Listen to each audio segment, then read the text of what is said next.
Hello friends, आपका स्वागत है सिविलियन क्लासेस में। आज हम थ्योरी ऑफ स्ट्रक्चर जो कि 5th सेमेस्टर का एक इम्पॉर्टेंट सब्जेक्ट है, उसका एक इम्पॉर्टेंट टॉपिक स्टार्ट कर रहे हैं, एक इम्पॉर्टेंट चैप्टर स्टार्ट कर रहे हैं जिसका नाम है कॉलम। ठीक है ना, जो कि आपके सिलेबस के अनुसार ये यूनिट नंबर 6 है ना प्यारे बच्चों। तो प्यारे बच्चों, हम बात करेंगे सबसे पहले कॉलम कहते किसको हैं। तो प्यारे बच्चों, सबसे पहले हम बात करेंगे कॉलम और स्टड दोनों एक साथ डिफिनीशन देंगे। कॉलम और स्टड दोनों का एक साथ डिफिनीशन देते हैं। तो प्यारे बच्चों, कॉलम और स्टड एक ऐसा स्ट्रक्चरल मेंबर है जिसपे एक्सियल कॉम्प्रेसिव लोड लगता है। प्यारे बच्चों देखिए, ये आपका क्या है, एक ऐसा स्ट्रक्चरल मेंबर है जिसपे क्या लग रहा है, एक एक्सिस से पास करता हुआ एक्सियल लोड लग रहा है।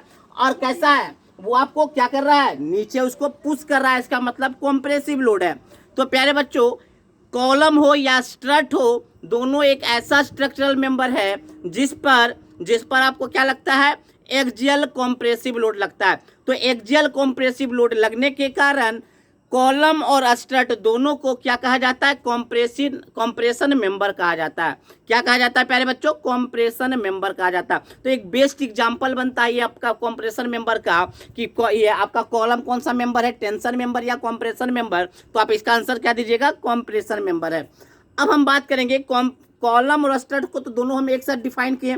अब दोनों में डिफरेंस क्या है। तो प्यारे बच्चों, दोनों में डिफरेंस यही है कि कॉलम एक वर्टिकल मेंबर है जबकि आपका स्टड जो है वर्टिकल मेंबर नहीं है। बट दोनों में एक्सियल कॉम्प्रेसिव लोड ही लगेगा, मतलब एक्सिस से जाता हुआ लोड लगेगा। तो देखिए प्यारे बच्चों, क्या लिखे हैं, if member of structure is vertical and carry A axial compressive load. इसको यहाँ पे कॉम्प्रेसिव कर दीजिए प्यारे बच्चों। Axial compressive load is called column. मतलब ऐसा स्ट्रक्चरल मेंबर जो कि वर्टिकल है एंड एक्सियल कंप्रेसिव लोड लगेगा तो उसको हम कॉलम कहेंगे। क्या कहेंगे, कॉलम कहेंगे, उसको हम कॉलम कहेंगे, है ना। ठीक है, तो कहेंगे प्यारे बच्चों, जो वर्टिकल मेंबर है जिसपे कंप्रेसिव लोड लगता है उसको क्या कहेंगे, कॉलम कहेंगे। अब स्ट्रट का बात है तो स्ट्रट क्या कहेंगे, जो वर्टिकल है, मतलब कुछ ना कुछ इंक्लाइन मेंबर है। मतलब आपका स्ट्रट क्या है, एक इंक्लाइन मेंबर है, पर फिर भी उसमें क्या लगेगा, एक्सियल कॉम्प्रेसिव लोड लगेगा। तो देखिए प्यारे बच्चों, ये आपका क्या है, आपका इंक्लाइंड मेंबर है, बट जो आपका लोड है वो एक्सिस से ही पास करता हुआ लग रहा है। तो स्ट्रट भी आपका क्या है, कॉम्प्रेशन मेंबर है, बट ये वर्टिकल मेंबर नहीं होकर इंक्लाइंड मेंबर होता है। बात समझ में आया, देख लेते हैं डिफिनीशन। कॉलम और strut is defined as a member of structure which subjected to axial compressive load. क्या बोले कि कॉलम और स्ट्रट क्या है, एक स्ट्रक्चरल मेंबर है जो एक्सियल कॉम्प्रेसिव लोड को रेसिस्ट करता है। सो इसीलिए कॉलम और स्ट्रट क्या कहलाता है, कॉम्प्रेशन मेंबर कहलाता है। अब बात आते हैं मेंबर कॉलम के बारे में। If member of structure is vertical, क्या बोला, वर्टिकल मेंबर होना चाहिए और क्या कैरी करना चाहिए, carry compressive load. Axial compressive load is called column. बात समझ में आया। जबकि आपका स्ट्रट में क्या बोलेंगे, नोट वर्टिकल। बस इतना ही अंतर है कि वर्टिकल नहीं होगा और एक्सियल कॉम्प्रेसिव लोड लगेगा तो उसको कहेंगे स्ट्रट। तो ये तो प्यारे बच्चों डिफिनीशन हुआ, कैसे हम डिफाइन करेंगे कॉलम और स्ट्रट को। अब हम पढ़ने जाएंगे क्लासिफिकेशन ऑफ कॉलम। कॉलम को कैसे कैसे हम क्लासिफाई करेंगे उसके बारे में चर्चा करेंगे। तो पहले आप इसको नोट डाउन कर लीजिए।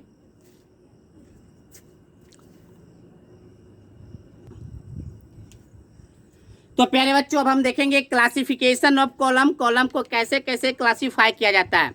तो प्यारे बच्चों, कॉलम को क्लासिफाई करने के लिए बहुत सारा बेसिस है।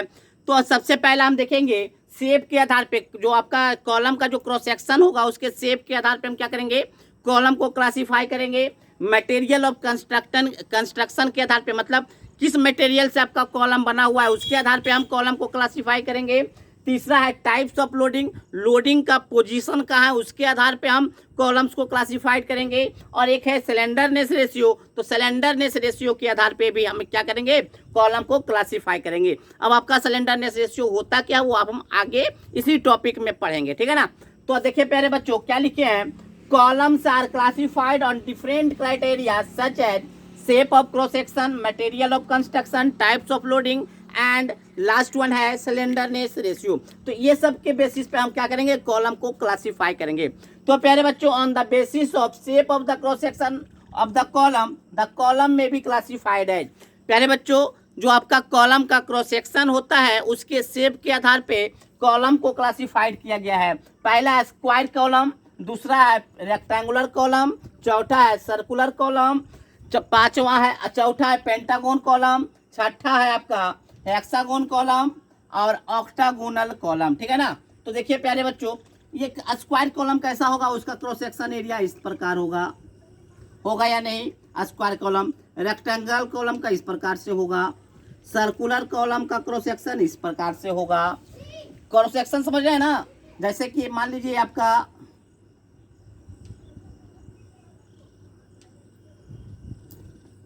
एक सेकेंड,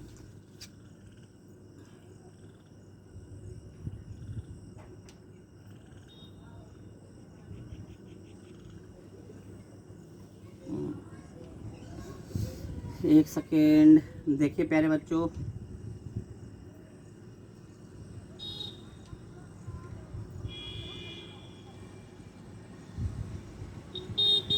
देखिए ये आपका है स्क्वायर क्रॉस सेक्शन का, कहीं से भी काटिएगा तो आपको क्रॉस सेक्शन कैसा दिखेगा, स्क्वायर क्रॉस सेक्शन का कॉलम दिखेगा। इसी प्रकार से अगर पेंटागोन होगा, पेंटागोन तो समझ रहे हो प्यारे बच्चों, इस तरह से ये आपका पेंटागोन है। हेक्सागोन कैसा होगा,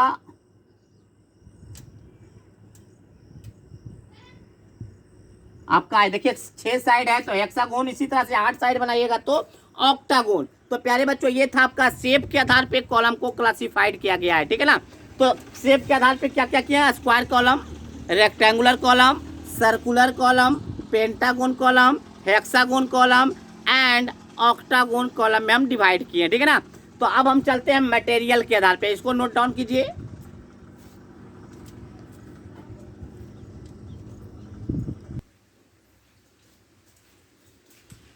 प्यारे बच्चों, अब हम देखेंगे classification of column based on material of construction. मतलब किस मटेरियल से बनाया गया है आपका कॉलम, उसके आधार पर आपको कॉलम को क्लासिफाई करेंगे। तो प्यारे बच्चों, अगर आपका कॉलम लकड़ी या टिम्बर के मदद से बनाया गया है तो वैसे कॉलम को हम पोस्ट कहेंगे, POST, पोस्ट कहेंगे। और वैसा कॉलम जो होता है, मतलब पोस्ट जो होता है वो लाइट लोड के लिए सुटेबल होता है, हल्के फुल्के लोड के लिए आपका सुटेबल होता है। और ये तो हुआ प्यारे बच्चों पोस्ट के बारे में। अगर आपका कॉलम कंक्रीट या RCC मटेरियल का बना हुआ हो, अगर आपका कॉलम कंक्रीट या RCC मटेरियल का बना हुआ हो तो वैसे कॉलम को हम कहते हैं पिलर। क्या कहते हैं, पिलर कहते हैं। ठीक है ना। अब हम बात करेंगे तीसरे मटेरियल, अगर आपका कॉलम स्टील का बना हुआ हो तो वैसे कॉलम को कहते हैं स्टैंचन। क्या बोलते हैं, स्टैंचन। और वो जो कॉलम है आपको हैवी लोड रेसिस्ट करने के लिए बनाया जाता है। तो प्यारे बच्चों देखिए आपको क्या लिखा गया है, on the basis of material of construction columns are classified है। मतलब मटेरियल ऑफ कंस्ट्रक्शन के बेसिस पर कॉलम्स को बांटा गया है। तो पहला आपका पोस्ट है, क्या है, पोस्ट। तो क्या लिखा गया है, when the columns are made of wood या टिम्बर, लकड़ी या टिम्बर से बनाया गया है तो ऐसे कॉलम को पोस्ट कहेंगे। Then that column is called post. They are used in generally for light load. और जो पोस्ट होता है वो हल्के फुल्के लोड के लिए सुटेबल होता है, दैट मीन्स लाइट लोड के लिए सुटेबल होता है। अब हम आए पिलर के बारे में। तो पिलर क्या बोले कि वैसा कॉलम जो कंक्रीट या RCC का बना हुआ होता है उसको हम पिलर कहते हैं। When the columns are made of concrete or RCC material, then that column is called pillar। ठीक है ना। अब हम बात करेंगे स्टैंचन के बारे में। तो क्या बोले, ऐसा कॉलम जो स्टील मटेरियल का बना हुआ हो उसको हम स्टैंचन कहते हैं और ये हैवी लोड के लिए सुटेबल होता है। तो प्यारे बच्चों क्या लिखे स्टैंचन में, when the columns are made of steel material then that column is called stanchion। ठीक है ना। अगर स्टील का बना हुआ कॉलम है तो उसको हम स्टैंचन कहेंगे। They are generally use for heavy load, ये हैवी लोड के लिए यूज किया जाता है। तो प्यारे बच्चों ये तो आपका क्लासिफिकेशन था मटेरियल ऑफ कंस्ट्रक्शन के आधार पर। अब हम देखेंगे टाइप्स ऑफ लोडिंग के आधार पर। तो इसको आप नोट डाउन कर लीजिए।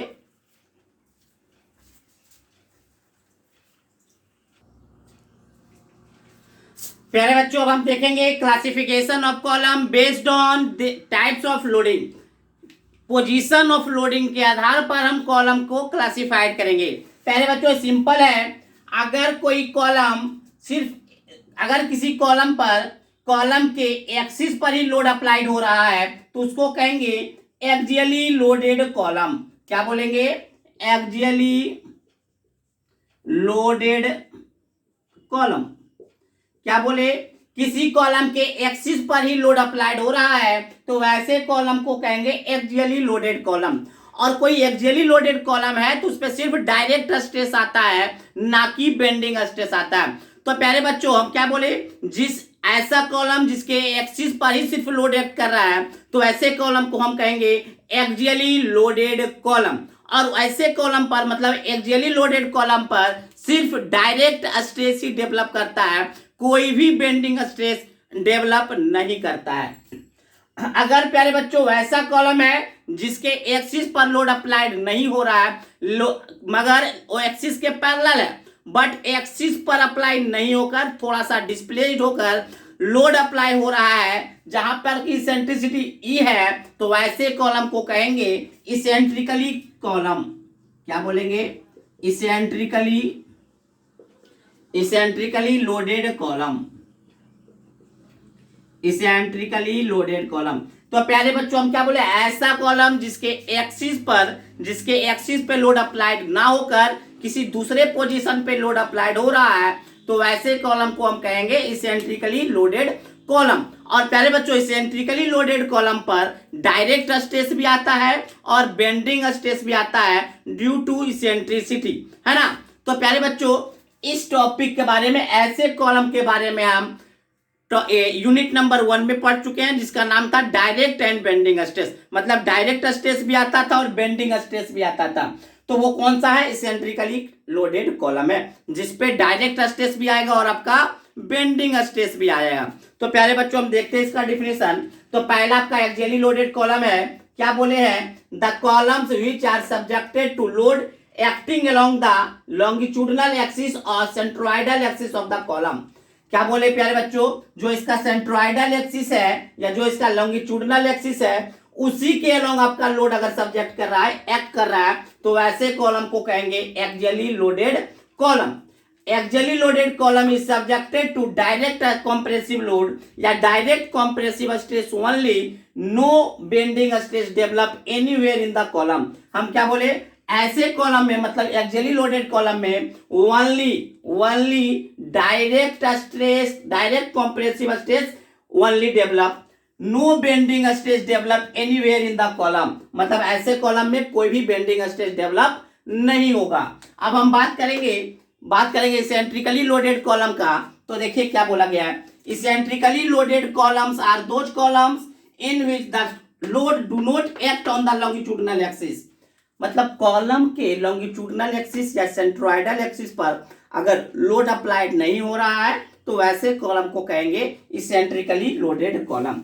दे are subjected to direct compressive stress and bending stress both. तो ऐसे कॉलम पर क्या लगता है? डायरेक्ट स्ट्रेस भी लगता है और बेंडिंग स्ट्रेस भी लगता है। और ऐसे कॉलम के बारे में हम यूनिट नंबर 1 में बेहतरीन तरीके से, डिटेल तरीके से हम पढ़ चुके हैं, ठीक है ना प्यारे बच्चों। तो ये आपका था टाइप्स ऑफ लोडिंग के आधार पर कॉलम को बांटा गया है। पहला है एक्सियली लोडेड कॉलम और दूसरा है इसेंट्रिकली लोडेड कॉलम, ठीक है प्यारे बच्चों। अब हम देखेंगे लास्ट वन, सिलेंडरनेस रेशियो के आधार पर कॉलम को कैसे बांटा गया है। तो इसको नोट डाउन कर लीजिए।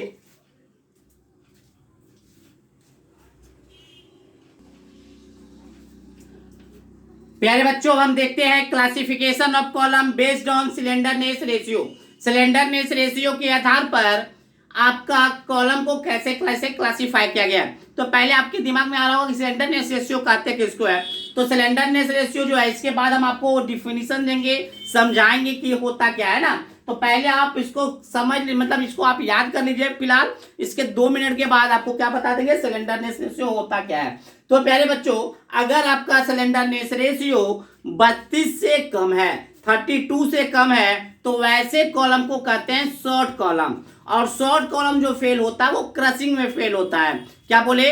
देखिए प्यारे बच्चों पहले तो आप प्रैक्टिकली सोच लीजिए। मान लीजिए एक आपका देख लीजिए, ये आपका शॉर्ट कॉलम है और एक आपका ये लॉन्ग कॉलम है। तो बताइए प्यारे बच्चों, अगर इस पे लोड लगाएंगे तो क्या होगा और इस पे लोड लगाएंगे तो क्या होगा।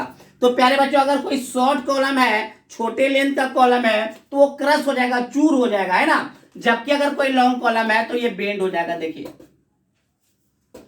इस तरीके से बेंड हो जाएगा। तो अगर लॉन्ग कॉलम होगा तो बकलिंग हो जाएगा, बेंड होने को यहाँ पे कहेंगे बक्कल हो जाना, है ना, बकलिंग हो जाएगा, क्रिपलिंग हो जाएगा। बट आपका जो शॉर्ट कॉलम होगा क्रश होगा, मतलब धस जाएगा, चूर हो जाएगा, है ना। तो शॉर्ट कॉलम क्या हो जाएगा, बक्कल कर जाएगा। ठीक है प्यारे बच्चों, तो हम क्या बोले कि अगर स्लेंडरनेस रेशियो 32 से कम है तो वैसे कॉलम को कहेंगे शॉर्ट कॉलम, और शॉर्ट कॉलम को डिजाइन करने के लिए रैंकाइन थ्योरी वैलिड होता है। और आपका जो शॉर्ट कॉलम है वो आपका फेल होता है ओनली क्रशिंग में, ठीक है ना। अब हम बात करेंगे लॉन्ग कॉलम का, तो वैसा कॉलम जिसका कि स्लेंडरनेस रेशियो 100 से ज्यादा है, 100 से ज्यादा है, तो वैसे कॉलम को हम लोग कहते हैं लॉन्ग कॉलम। और लॉन्ग कॉलम को डिजाइन करने के लिए आया है यूलर्स थ्योरी। कौन आया है, यूलर्स थ्योरी। और आपका जो लॉन्ग कॉलम है वो बकलिंग में फेल करता है। किस में फेल करता है, तो बकलिंग में फेल करता है। ठीक है प्यारे बच्चों, तो अब आया तीसरा है मीडियम कॉलम। तो मीडियम कॉलम किसको कहेंगे, ऐसा कॉलम जिसका की स्लेंडरनेस रेशियो 32 से लेकर 100 के बीच में लाई करता हो, वैसे कॉलम को कहेंगे मीडियम कॉलम। और मीडियम कॉलम के लिए भी सुटेबल है आपका रैंकाइन थ्योरी। और ये जो मीडियम कॉलम है वो क्रशिंग में भी फेल करेगा और आपका बकलिंग में भी फेल करता है। तो प्यारे बच्चों, इससे एक चीज समझ में आया कि आपका जो रैंकाइन है वो लॉन्ग कॉलम छोड़ के सारे कॉलम में वैलिड है, बट आपका जो यूलर्स थ्योरी है ओनली आपका लॉन्ग कॉलम में सुटेबल है। तो उन्हीं बातें को हम यहाँ पे लिखे हैं प्यारे बच्चों। शॉर्ट, पहला है short column, the columns is consider as short column when the slenderness ratio is less than 32। वैसे कॉलम को शॉर्ट कॉलम कंसीडर करेंगे जिसका कि स्लेंडरनेस रेशियो 32 से कम है। Short columns are fail only in crushing. Short column क्या होगा, चूर हो जाएगा, क्रश हो जाएगा, तो क्रशिंग में फेल होता है। For design of short column Rankine theory are valid. अगर आप शॉर्ट कॉलम को डिजाइन करने जाइएगा तो आपका रैंकाइन थ्योरी वैलिड होता है। रैंकाइन थ्योरी होता क्या है, यूलर्स थ्योरी होता क्या है, तो उसके बारे में हम डिटेल से चर्चा करेंगे आगे, है ना। अब हम देखेंगे लॉन्ग कॉलम। तो the column is consider as long column when the slenderness ratio is more than 100। वैसे कॉलम को हम कंसीडर करेंगे लॉन्ग कॉलम में जिसका कि स्लेंडरनेस रेशियो 100 से ज्यादा है। Long column are fails only in buckling. Long column कैसे फेल करेगा, बकलिंग में फेल करता है।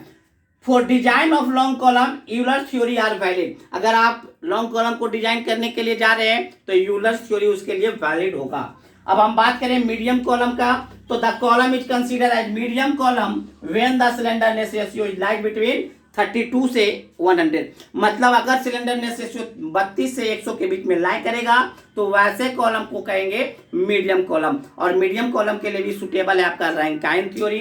क्या बोले, medium column are fail in both crushing and buckling. Medium column जो है क्रशिंग में भी फेल होता है और बकलिंग में भी फेल होता है। तो for design of medium column Rankine theory are valid. तो आपका मीडियम कॉलम के लिए भी आपका रैंकाइन थ्योरी वैलिड है।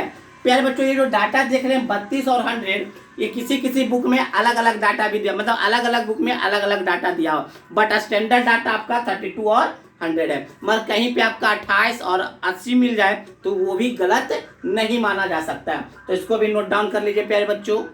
अब हम इसके बाद देखेंगे कि स्लेंडरनेस रेशियो होता क्या है, स्लेंडरनेस रेशियो कैसे डिफाइन किया जाता है। बात समझ में आया? तो इन सारी बातों को अब चर्चा करेंगे अगले क्लास में। तो आज हमने पढ़ा डिफिनीशन ऑफ कॉलम, कॉलम किसको कहते हैं, स्ट्रट किसको कहते हैं, और कॉलम्स को कितने भाग में क्लासिफाई किया गया, कैसे कैसे क्लासिफाई किया गया। ठीक है प्यारे बच्चों, तो अगले क्लास में हम और भी विस्तार से डिटेल में नॉलेज गेन करेंगे। तो आज के लिए बस इतना ही। Thank you.